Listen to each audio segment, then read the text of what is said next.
welcome to my presentation on me putting on my PJs.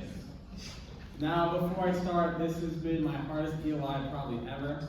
So I have a lot of people to thank, so just bear with me here. So obviously, Mom and Dad, without their support, I would not be here right now, and so I love you guys and thanks to you.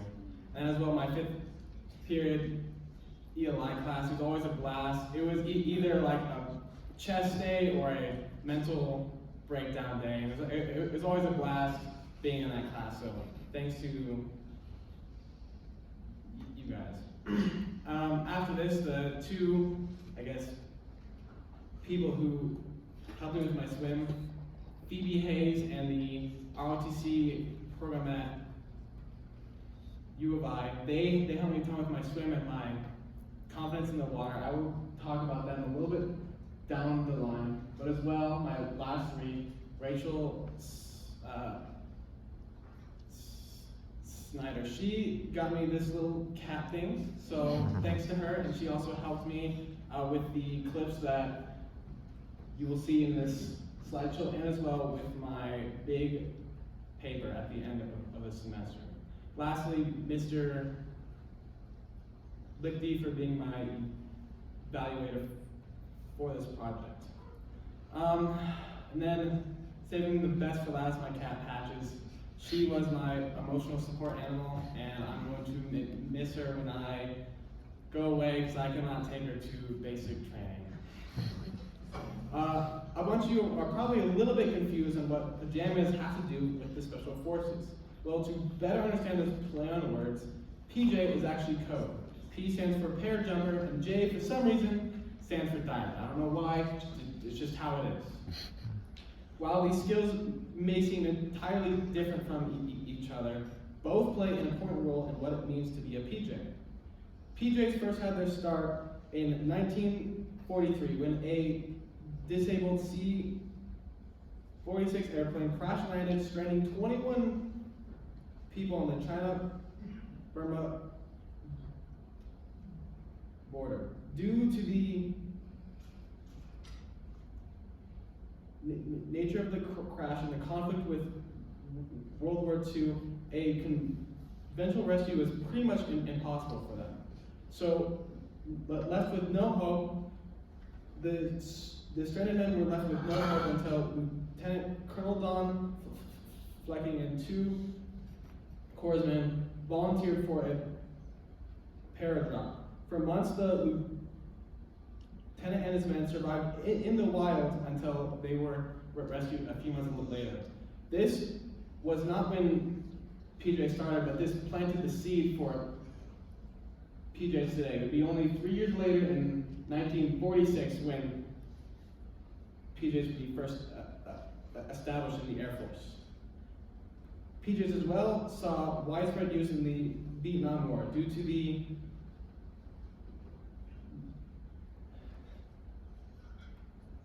nature of the war and the need for unconventional rescues. The PJs would earn the most medals of the entire United States Air Force despite their incredibly small size. A more modern mission was in 1966 when a space capsule carrying Neil Armstrong and David Scott touched down in the Pacific Ocean. When the original plan was for the capsule to land in the Atlantic Ocean, but due to some problems with the aircraft, the other spot was chosen. When the capsule entered the atmosphere, 3 PJs had been prepped and were already flying to the zone. These PJs would do a low altitude drop into the ocean before deploying a raft to finally get to the capsule. This mission was incredibly important because it brought public eye to the capability of the PJs. Today's PJs still represent a small amount of the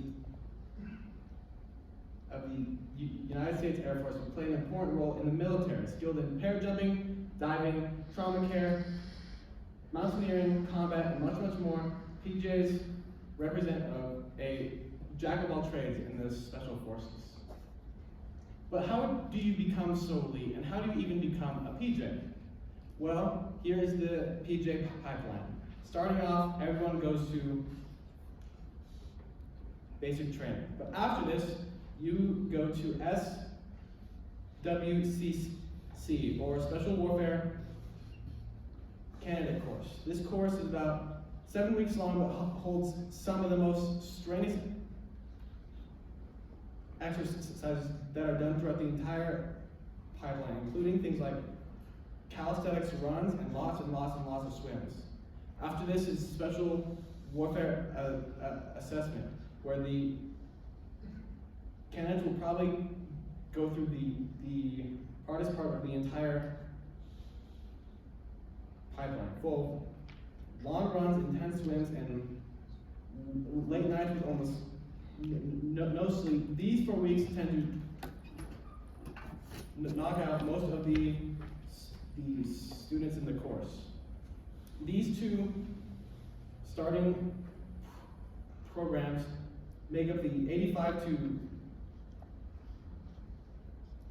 95% dropout rate.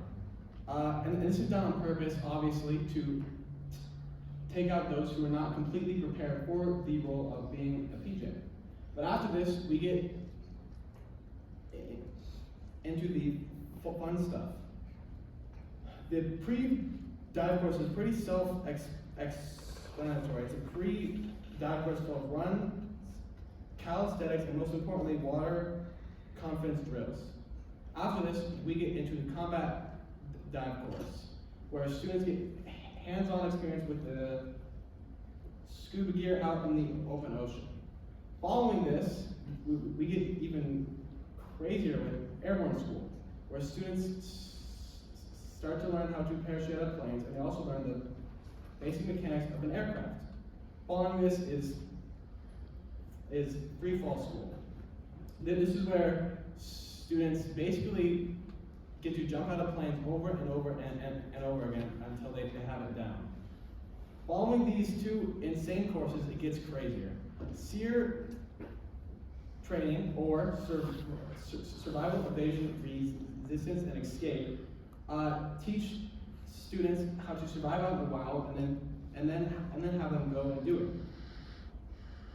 Following this is the longest program on the pipeline, the MP3, or Modernized Pararescue Provider Program. This is where students learn about becoming EMTs and as well paramedics. The last course on this list is the Pararescue Apprentice course. This is the course where the students have the skills put to the test with fake missions and scenarios. Now is the part of the presentation where I get to talk about me. This is me, my little arm floaties. Today we will be going over my swim, my cardio, and my at-home stuff I've been doing. First, let's talk about swim. For my swimming, I chose to train at the U of I pool. Just for a quick reference, the pool is 25 meters long, and this will come into play when I start talking about my swims later. Before I get too into my swims, I promise I would thank some more people. This is Phoebe Hayes. She was my swim instructor for this project, and she helped me a lot.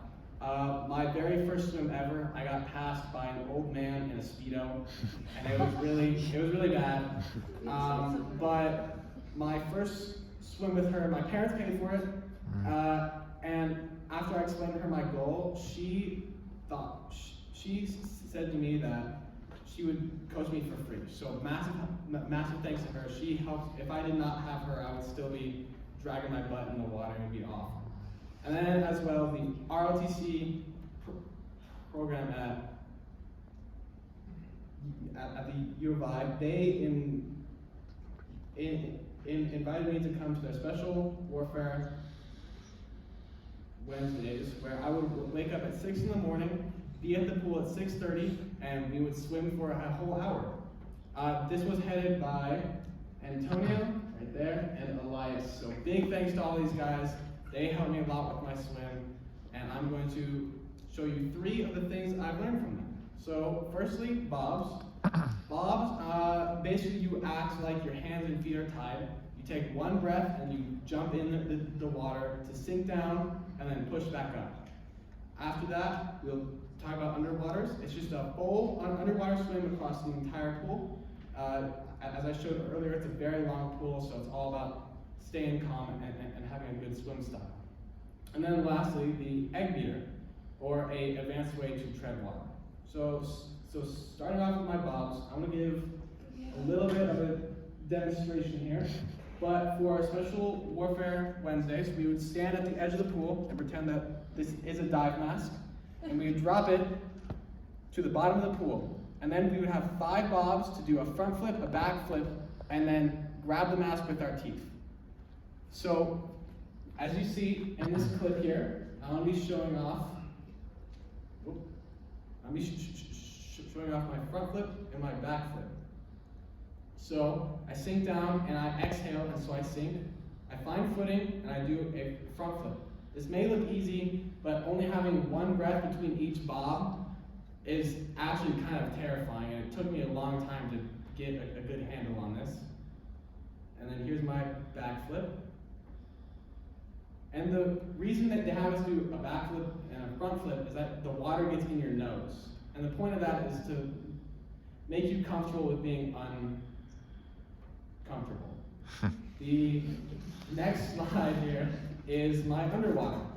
So as you can see here, I'm doing what's called a keyhole stroke with a frog kick. And as you can see, I'm doing my stroke, and then I'm gliding. I'm staying completely calm. I'm doing a nice glide all the way across the entire pool. And this right here, this was really hard for me to get, because about halfway through, you start to feel that pain in your lungs of wanting to breathe, and you just have to deal with it. Like there's no good way to train for it besides just being tougher. And lastly is the egg beater. It's going to look a little silly, but I promise you it's an amazing way to tread water. So if you guys know what a frog kick is basically you kick like a frog. But this is just, all it's doing is just kicking at one side at a time, and so you don't have to have your hands out at all. Moving on to my cardio, I would do a 2.5-mile run 2 times a week, as you can see in my here. I start at my house right here, up here, and then 3 stairs of hell, which I will talk about next slide, up a bigger hill, and then around the Arboretum. This was about 2.5 miles there. And then I would wrap up these runs with the stairs of hell. This was a photo I took at the start of this semester, I believe. This is, as the name says, 65 steps of absolute hell. I did this as like an extra way to kind of toughen myself up, and as well to get that extra bit of work in. Following this, we have my at-home stuff. So my at-home stuff was very important to me because when I first started, I really sucked at it. But as you can see, I do push-ups, pull-ups, sit-ups, dips, and of course, kicks. And I did all this with this bad boy. Me and my brother down there, we split the check on this one. I paid about $50, and he paid about 50 as well. And so with that, we use this. This is all I have to use it all for my at-home stuff. So this was a big jump in my project. So combine all this together, swims, runs, all this stuff. This is the final plan I have. So as you can see, 6 times a week, I'm doing my at-home stuff right here. And then right here, I have my swims, Monday, Tuesday, Thursday, and Friday.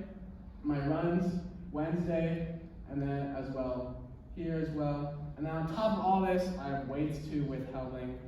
Shout out Helbling, is awesome.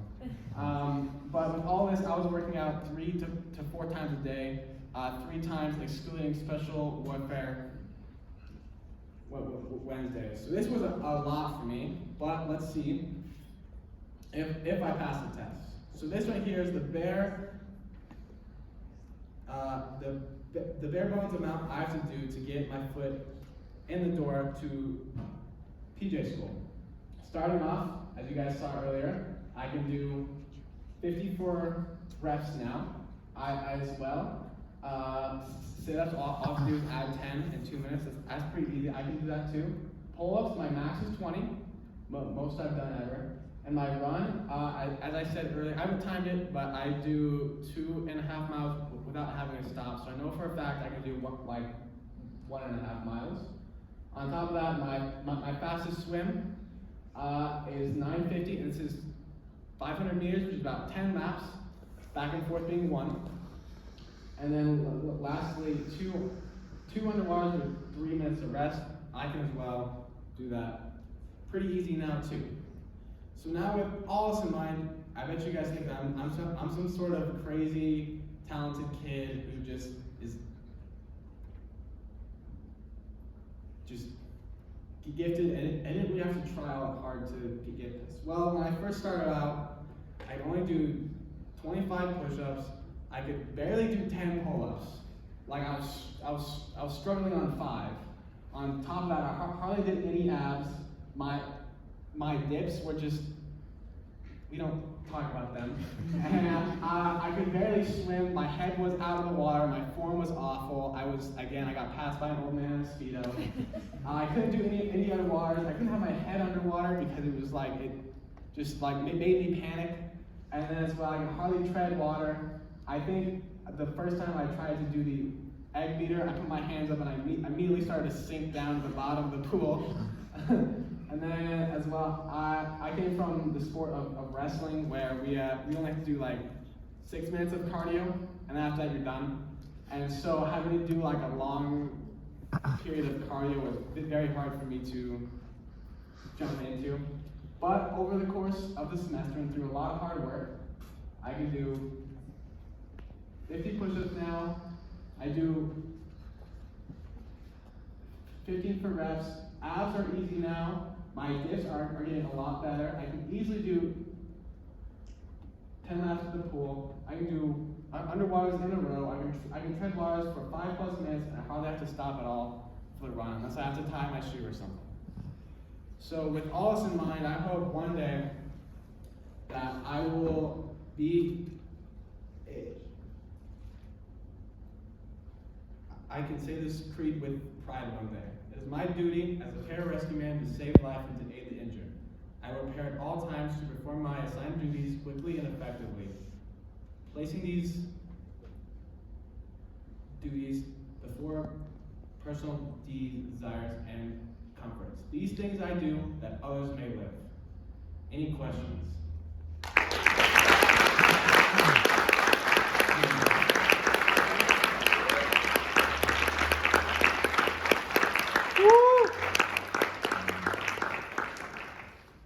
Just real quick, while you guys think about your questions, here's me swimming. There we go. So, yeah. Aiden got hand leady in the front. So I know that your first ELI was on like firefighting. Do you think that has a big part of what piqued your interest into researching PJs? I really want a job where I can help people, and firefighting right now is plan B. What really, I guess, sold me on this was that I can get a $50K bonus if I pass the school. And so that's big money coming right out of high school. Plus I can be part of the elite, which is always a thing I want to do. This is my cat. This is Patches. Yeah, she is just watching me constantly and always around me. So thanks to her again. Any more questions? I saw a hand over here. Yeah. How long have you wanted to be a DJ? It started when my dad showed me. It was a little bit before. I would say it's about second quarter-ish. My dad came up to me. I was playing games, and he was like, "Let's talk about your future." I was like, "Oh, Dad!" And so he showed this to me. It was really interesting for me because it's a very exciting career choice. I think I would excel at it. So yeah, about a semester and a half. Yeah, Morgan. How'd you get your foot in the door with the ROTC guys? ROTC. So that was with Phoebe Hayes. She was a lifeguard and a swim instructor there for about 3 years at the U of I. She graduated this year to go and help fight forest fires, so good for her. And she just kind of said, you know, this kid is trying to join the special forces, and they just let me in. Like, they were super nice about it. I just like showed up and they're like, okay, do this now. And I just like, I was behind, like the first week or two, I was behind everyone. It was bad. But then once I started to like learn how to tread and keep calm underwater, it got a little better. But yeah, through her, and they're also very, very, very, very nice to me. So, anybody else? Yeah. Is there anything that you are worried about going into this? My main worry is that I'll fail, and that's being pretty honest with you. With all the hard work I put in, like, I think that it's going to be hard for me to like really want to fail. And it would be really awful if I put into all this hard work and then failed. There is also the bright side though, that I can't have that mindset, because the moment I have that mindset of like I'm gonna fail or I can't fail in this and that, I'm gonna fail. So it's about being positive thinking, and then as well the no sleep part. I think it's gonna be hard for me because I really like sleep, and going without sleep, it's really hard for me. But yeah, those are like my two big things. Anybody else? Lucas. What are some of the tactics that you had to learn to like learn how to like stay calm underwater or not freak out? Positive thinking. There's this saying, positive thoughts burn less air. And so when you're underwater, it's really important that you don't turn on yourself and go, I need air, and to breathe, and instead you think, I can do this, stay calm over and over and over and over again in your head. Just keep saying like, I got this. So just being positive in your thoughts is really big. And as well, there is also things you can do. Like, you do get used to it. Like, it sucks, but you just learn to embrace the suck. So yeah, Mr. Acker, I saw your hand in the back. Oh. Would you consider Delta Force? Delta Force? I think that they're really cool, but I like the aspect of the PJs where it's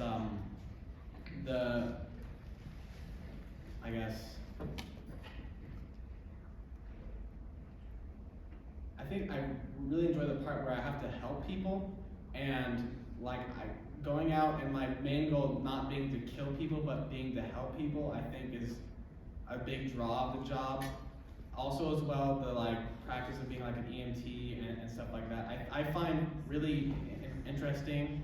So I think that I think I could do it, I just would not enjoy it as much as being like a PJ. Anybody else? Wave your hands around if I don't see you. Oh, right there, yeah. So how do you like sink to the bottom without not like floating up? Yeah, so that's actually one of the parts that makes the bobs really hard, is that you can't have a full chest full of air. You have to exhale about 2/3 of your air, and so that makes it a little bit harder to hold your breath. Realistically, you're only under there for like 30 seconds, and so it's not bad at all, but the moment your mind turns on you and you feel that need to breathe, it gets hard, because it's against you, against yourself, and that's like difficult. But yeah, you do have to exhale on the way down. But yeah. Anybody else? One more question, one more. Yeah, right there in the back. What would you say was like the hardest thing you get used to when you train? Swimming. Swimming was really awful for me, because I came from wrestling, and wrestling you can kind of brute force yourself through everything. There's no real, like, you can be a really good wrestler if you're just mean. Like that's kind of like all you need. And so I was trying to be mean to the water, and that didn't really work. And so that was really hard for me to kind of stay patient and focus on form and all that stuff was really hard for me. Because I just wanted to just go as fast as I could, but when you do that, you waste all your energy, you're not effective, and it's bad. So that was really hard for me. Yeah. Any more questions? It's my last ELI ever, guys. Diego, give a pitch for the program. I keep hearing kids say it's too hard. You guys are little babies. If you guys don't challenge yourself, you aren't going to see what you're capable of. I think that is a big thing I've learned from this project, and that you need to push yourself to see what you can do. You know, it's a shame to like go your whole life and not know like what you're capable of. And so I think, you know, if you want to challenge yourself and prove to yourself that you can do it, then go do it. Like, the worst thing is you're gonna have is you're gonna get like a C+. This being is too nice to like give you an F.